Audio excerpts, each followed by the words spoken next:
All right, so messy ministry. I told you I'd share this. I'm trying to figure out how to word it and to keep myself and other people safe. But here's the gist of it. Last week, I had expectations of something happening with the church I'm working with, and at the last minute, something came up. Things like that happen, so it's okay. But I had to work really hard, spend a lot of emotional energy to get that to where it needed to be. And we resolved things, and we went forward. And then after that, there was a whole bunch of other things that got changed. And then, so that's a couple of days. Then the next day, I go to share something talking about what's going to happen next year, and it totally just blew up. So there I had 3 days in a row, things not expected, things not where I wanted them to be. And so I felt like worthless, felt like I had no value. I felt, and I know those are all untrue, but it didn't matter. My feelings were real. So I wanted to not do what a lot of us do at times. And this is my coping mechanism.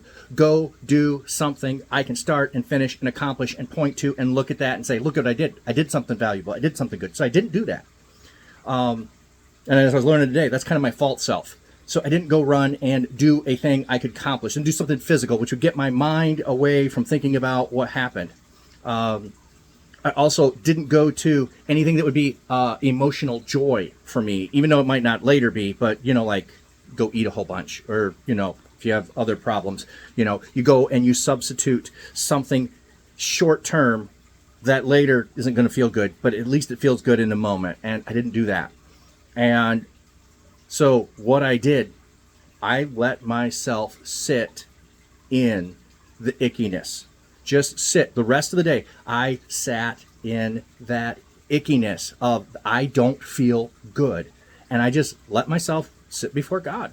I didn't go watch TV. I didn't go try to do any of those other things I usually do to try to bring joy. I just let myself sit in that state of not being well, not being good, not being liked, even by myself.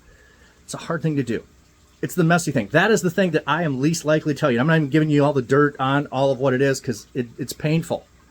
I don't put that out there. So I had no plans of this ever happening. When someone said, hey, why don't you do this messy ministry thing? You kind of exposed transparency, authenticity.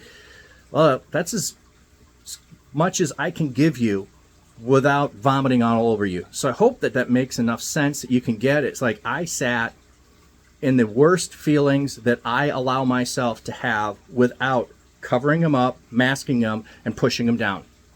And that's really what we need to do. I just sat in front of God and I just said, this is what I feel like.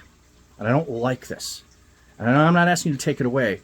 I'm asking me to learn how to deal with this better, in a better and a healthier way. And so I was really good the next day. And I was very thankful that I'd given myself the time and the space to be able to sit in that. So I hope this is an encouragement to you.